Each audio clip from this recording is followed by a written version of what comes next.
Hi, I'm Pareene. I'm the politics editor for Gawker.com. I've been working professionally on the internet, blogging since about 2005.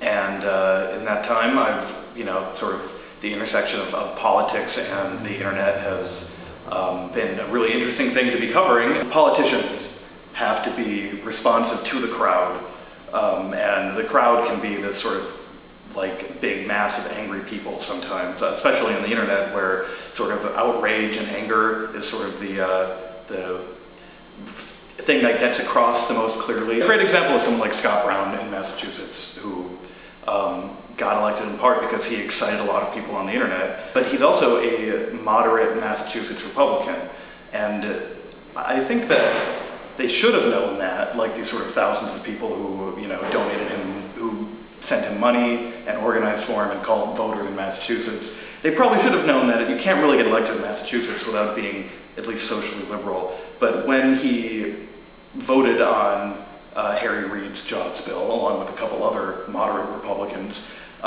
they blew up at him and they took over his Facebook page. The sort of thing that a Massachusetts Republican in any other time period in history in the Senate would have voted for.